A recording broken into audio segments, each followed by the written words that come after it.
Seguinte, galerinha, tudo bem com vocês? Aqui quem fala é o professor Thiago, seu professor de matemática, e hoje nós vamos aqui resolver duas questões do Enem de 2020, tá? Os números das questões são referente ao caderno rosa. Duas questões que estão falando sobre mediana. Olha aqui, ó, mediana, né? Mediana, e essa outra também falava para calcular a mediana. Primeira coisa, né? O que é a mediana? A grosso modo falando, tá, pessoal? A grosso modo falando, é uma medida, tá, que refere-se ao ponto central. Você vai ter um conjunto com vários números, você vai organizar em ordem crescente ou decrescente, construir um rol, e aí aquele central você vai pegar. Quando você tem uma quantidade ímpar, tá, bate certinho. Por exemplo, ó, se eu tivesse aqui uma quantidade ímpar de elementos, né? O número 1, 2, 3, 4 e o 5, né? Qual seria a minha mediana? Exatamente o ponto central. Observe que eles estão em ordem crescente. Claro que não precisa necessariamente ter todos os elementos, né? Poderia ser, por exemplo, o 1, o 6, o 9, o 20 e o 90, tá? Então, nós temos aí também que o ponto central é 9, beleza? Mas, quando nós temos, por exemplo, uma quantidade par, o que nós podemos fazer, né? Então, vamos imaginar a seguinte situação. Eu tenho o conjunto 1, 2, 3 e 4. Quando eu tenho uma quantidade par de elementos, eu tenho que... Qual será o ponto central, né? Seria o 2 ou o 3? Na verdade, você vai ter que calcular a média entre 2 e 3. Como é que eu calculo a média? 2 mais 3 e divido por 2, beleza? 2 mais 3, 5, dividido por 2, 2,5. Sim, a sua mediana seria 2,5 nesse caso. Beleza? Feito esses esclarecimentos, vamos para as questões aqui do Enem, tá? Para a gente resolver elas bem tranquilamente, tá? Deixa eu apagar aqui e a gente já resolve. São duas, né? Geralmente o Enem cobra uma questão de mediana e dessa vez ele cobrou duas. Vamos lá, questão 155 do Enem de 2020, a prova que nós estamos fazendo é a prova rosa, tá? Uma das informações que pode auxiliar no dimensionamento de números de pediatras que devem atender em uma unidade básica de saúde é o número que representa a mediana. Então já está falando aqui, ó, mediana da quantidade de crianças por família existentes na região sob sua responsabilidade. O quadro mostra a distribuição de frequências, tá? Já explico para vocês, do número de crianças por família na região de responsabilidade de uma UBS, beleza? Então nessa tabela aqui, pessoal, se você consegue observar, nessa tabela aqui, ó, ela está mostrando o número de crianças por família e a quantidade. Então, ó, tem 100 famílias, se você analisar ali, ó, deixa eu colocar aqui, ó, tem 100 famílias, tá? 100 famílias que não tem nenhuma criança. Tem 400 famílias que tem uma única criança. Tem 200 famílias que tem duas crianças. Tem 150 famílias que tem 3 crianças e assim por diante. Tranquilo? Beleza? Precisa entender isso. Então, se eu fosse colocar, né, tá perguntando aqui, ó, o número que representa a mediana da quantidade de crianças por família nessa região é qual? Então, se eu fosse ordenar esses números, eu teria que colocar assim, ó, 100 vezes o número 0. Iria aparecer 0, 0, 0, 0, 0, 100 vezes. Na sequência, 400 vezes o número 1. E assim a gente continuava, tá? Claro que a gente não vai fazer isso, né?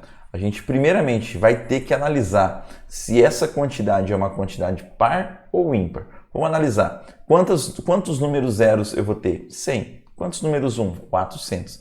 Então, basta para eu observar aqui, basta eu fazer a soma dessa frequência aqui, tá? 100 mais 400, mais 200, mais 150, mais 100, mais 50. Nós temos aqui 100 famílias. Tudo bem? 100 famílias. Aliás, desculpa, 1000, né? 1000 famílias. Famílias, beleza? Nós temos 1000 famílias. Então, é uma quantidade par. Nós vimos lá no começo do vídeo que a quantidade par, nós temos que fazer uma média entre os dois números centrais, não é mesmo? Vamos só relembrar aqui, ó. Se eu tivesse, por exemplo, essa sequência, 2, 4, 6 e o 10 aqui. Não precisa ser uma sequência não, tá? É uns números em ordem crescente. Então, eu tenho que fazer a média entre os dois centrais, né? Como é uma quantidade par. Quem vai ser esses dois centrais nesse meu conjunto todo? Essa é a pergunta principal, né? Vamos analisar nesse conjunto pequeno. É importante a gente, às vezes, pegar um conjunto menor e a partir desse conjunto menor, a gente construir um pensamento de um conjunto maior, tá? Então, às vezes, você esquece, você não precisa decorar isso, tem que... vou pegar um conjuntinho pequenininho aqui, com 4 elementos, vou ver o que acontece com eles e aplicar lá no conjunto de 1000 elementos, beleza? Então, olha só, aqui eu tenho 4 elementos, certo? Se eu dividir esses 4 elementos por 2, para pegar a metade, né? Vai dar em qual posição? Vai dar na posição 2. Você concorda comigo? Então, vai dar na posição 2. A posição da metade é um deles. E o outro? O outro é imediatamente a metade mais 1.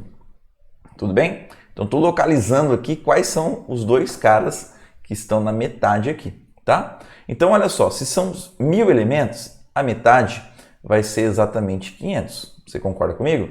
Vai ser exatamente 500. Então, eu tenho que pegar a quantidade de criança aqui que está na localização 500 e na imediatamente posterior, né?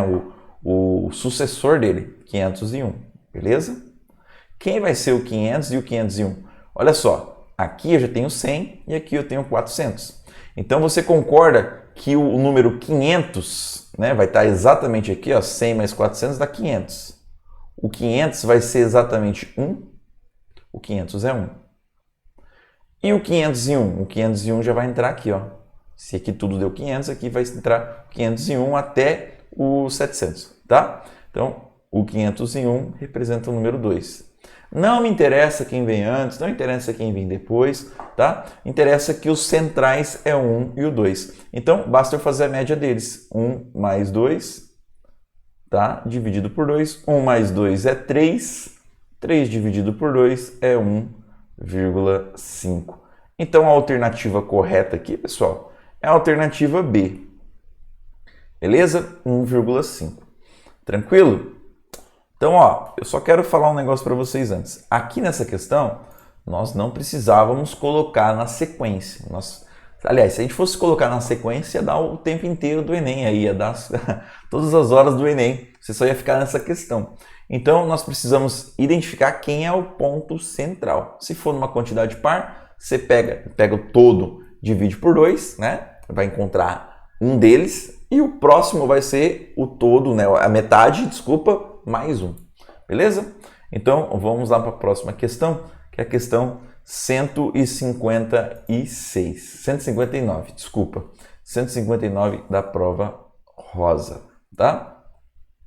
Bom, vamos fazer a leitura. O gráfico apresenta os totais de receitas e despesas de uma empresa, tá? Expressos em milhão de reais, tá? Então, o gráfico aqui está em milhão. Esses números aqui representam milhões de reais, milhão de reais. No decorrer dos meses de um determinado ano, a empresa obtém lucro quando a diferença entre a receita e a despesa é positiva. Então, ó, lucro é quando você tem uma receita maior do que a despesa, né? A receita menos a despesa dá um número positivo. Beleza? E ela tem o que? Prejuízo, tá? Tem prejuízo quando essa diferença, né, é negativa, ou seja, ela tem mais gasto do que quando ela recebe, né? Do que ela recebe. Tudo bem? Você gasta mais, vamos pensar, né? Você tem o seu salário, vamos imaginar um pagamento, e aí você paga todas as suas despesas e sobra uma grana. Então isso chama lucro, tá bom? Você tem o seu salário, você tem uma despesa, se você gasta mais, você fala que você está tendo prejuízo nesse caso, tá? Só uma analogia. Então nós temos aqui o gráfico e nós precisamos ler a legenda, né? Que a parte escura é receita e a parte mais clarinha aqui é despesa. Tá perguntando qual que é a mediana? Qual que é a mediana em milhão de reais dos valores dos lucros? Olha aqui, importante, tá? Tá falando somente dos lucros apurados pela empresa nesse ano. Então, olha só, para eu ter lucro, a minha receita tem que ser maior do que a despesa. Então, aqui, ó, eu tenho lucro. Você concorda? Aqui eu tenho lucro. Beleza? Ó, minha receita é maior que minha despesa. E quanto que vai ser de lucro aqui, ó? Um espacinho, 2, 3 espacinhos. Então, aqui em janeiro, 3. Beleza? Eu vou fazer de vermelho, tá? Então, em janeiro aqui, ó, 3. Beleza? Em janeiro, 3. Maravilha. Em fevereiro, olha só, em fevereiro você tem uma despesa maior, então você não tem lucro. Então, eu não considero fevereiro, beleza? Em março eu tenho um lucro de 1, né? A diferença entre eles aqui dá 1. Então, em março eu tenho 1. Em abril, não tenho lucro, tá? Eu tenho prejuízo. Tudo bem, ó. Você pode ver que a despesa é maior do que a receita. Em maio, eu tenho lucro de 1, 2, 3, 4, 5, né? Que é a diferença. Então, vai ser 6 menos 1, vai dar 5. Tudo bem? E aqui, ó, em junho, eu também tenho lucro de 3, beleza? Aqui em julho, eu tenho lucro de 2, essa diferença aqui, 2. Em agosto, eu tenho prejuízo, não considero, beleza? Em setembro, eu tenho lucro de 4, tá bom? 4 aqui. Outubro eu tenho prejuízo, não considero. Novembro eu tenho um lucro aqui de 1. E dezembro eu tenho um lucro de 1, 2, 3, 4. Beleza? Então eu quero calcular a mediana somente desses que eu marquei ali de vermelho. Então a mediana, lembre-se, eu tenho que colocar em ordem crescente. Se for uma quantidade pouquinha desse jeito aqui, fica maravilha, beleza? Então vamos colocar aqui em ordem crescente, construir um rol. Então o menor de todos os valores é o 1, tá? Que aparece 2 vezes, então eu coloco 1 e 1. O segundo maior é o 2, tá? Aparece uma vez só. Depois vem o 3, aparecendo 2 vezes, então eu coloco 3 e 3. Ah, vou colocar só uma vez, professor. Não, apareceu 2 vezes, tá bom? E depois vem o 4, maravilha, né? Vem o 4 ali, aparecendo 2 vezes também. E vem o 5, tá? Aqui, ó, como tem pouco número, é facinho você encontrar o central, né? É só você ir eliminando o primeiro com o último, o primeiro, próximo com o último. Aí você encontrou aqui o número 3. Maravilha? Então a nossa mediana aqui é o 3, tá? A alternativa correta é a letra D. Tudo bem, pessoal? Então, ó, nós fizemos 2 questões de mediana resolvidas de forma diferente, tá? Então, se você aprender essas 2 formas de resolução da mediana, quando você tem uma quantidade pequena e quando você tem uma quantidade muito grande, você consegue resolver basicamente todas as questões aí de mediana que possam aparecer na sua prova do Enem. Maravilha? Um grande abraço, espero aqui o seu like, o seu comentário, a sua sugestão de vídeo e até a próxima. Valeu!